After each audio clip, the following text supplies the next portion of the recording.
Hello, I'm Mike Massimino. I'm cross country and track at CBC, and I'm a member of the Birds and Prayer program at CBC. So, the criteria for collaboration according to CBC's rubric is that person who effectively collaborates, respects others, and is responsible, is able to reach your goals, is cooperative, and is flexible. During my presentation, I'll show you how I've met all of these criteria to become a stronger collaborator at my work in CBC, and have been able to take this collaboration outside of CBC. One of my first experiences working effectively with a group of my classmates was on a physics project in a group of 3 other classmates. In this project, my teammates and I were tasked to create a roller coaster. It's a bamboo track that had to include an inversion, 2 drops, and a banked turn, in order to learn about momentum and energy. Earlier in the project, one of my teammates and I had designed an inversion using a different shape for the inversion than is shown in the final product in this picture. Our original inversion structure was successful about 50% of the time, while during the unsuccessful times the car would fall off the track, would not have enough energy to get all the way through the loop. While it would work some of the times, my group mates were not fully satisfied, so we had to respect each other's ideas to adapt to the inversion shape. They critiqued my original structure, but they did it very respectfully, allowing me to see how you can give others helpful feedback while also being respectful. This was hard for me personally to accept my mistake. However, my group wanted to respectfully around the mistake and we adapted the track. Similarly, in other parts of the track, I had to correct other members of my team's work for the banked turn and talk to them respectfully how it could fix it, allowing me to better see how working respectfully together can really lead to success. I took the skill of learning how to take respectful feedback and used it in the CSAM project where my partner and I critiqued our work, such as the video editing and the script of the video. So this CSAM video took place first semester of sophomore year, where one of my classmates and I worked together to create a video responding to the prompt asking what changes do my partner and I want to see in the United States over the next 20 years. We responded to this prompt with a thesis that public transportation needs to be improved in the United States over the next 20 years. We then had to write a script and create a video. My partner and I split parts of the project up for us to do separately due to our strengths and worked together to film the video and record an interview. One of my strengths is writing, so I wrote the script for a video. And one of my partner's strengths was video recording, so they worked on editing the video. We also had to find the time to work together, and the only time my partner was able to work on the video was on a Wednesday afternoon. I would typically stay at school for cross-country practice, so that worked for me. Besides, I had to miss practice to film the video. I did this and missed practice, but I was able to film the video. This taught me how to be more flexible with my schedule and to cooperate with other people's schedules. My partner and I also were tasked with interviewing a professional on the topic. Luckily, my dad had connections with someone who works with commutes at Enterprise, a van pooling company. We had to schedule a time to meet with him, which took more cooperation and flexibility in finding a time that worked for all of us. We were able to find a time that worked and joined the video call with him and recorded the interview. On all, this project really taught me how to be cooperative and flexible and collaborating with others to complete the project. I took all of my collaboration skills I learned over my life, mostly from CBC, outside of CBC, and helping to lead the retreat known as the Luke 18 retreat, which is our 8th graders preparing for their confirmation.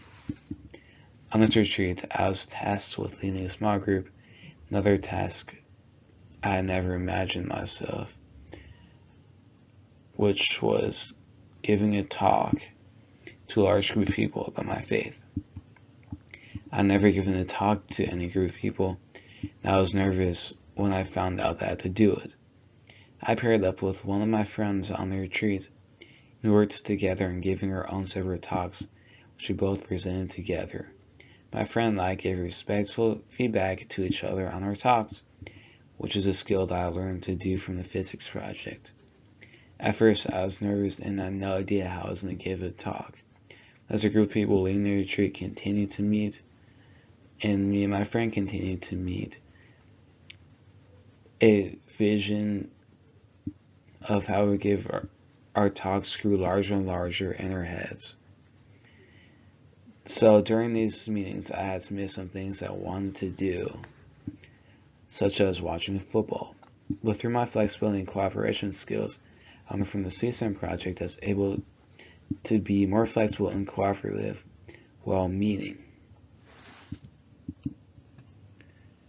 I also had to work together with another one of my other friends to lead a small group, which taught me responsibility. I learned responsibility through having to lead younger children and talk about their faith, helping to mentor them, helping them to draw closer to God. So I was also able to take all of these collaboration skills of respecting others, being cooperative, being flexible, and being responsible. I was able to utilize all of these collaboration skills in one of my main hobbies of running. In cross country, it is a team sport because you're holding all of your teammates accountable to achieve their goals.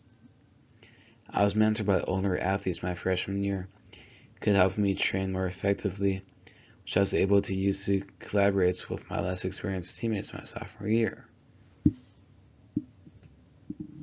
Another aspect of collaboration in cross country is motivating our teammates by cheering them on and running as a team.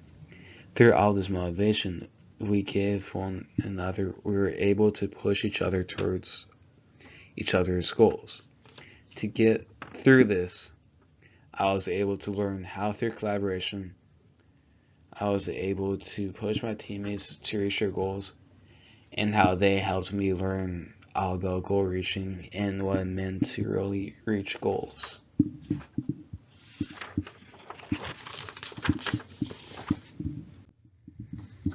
So through all of this experience with collaboration, I've been able to grow and excel all for this criteria for collaboration that I see on the board.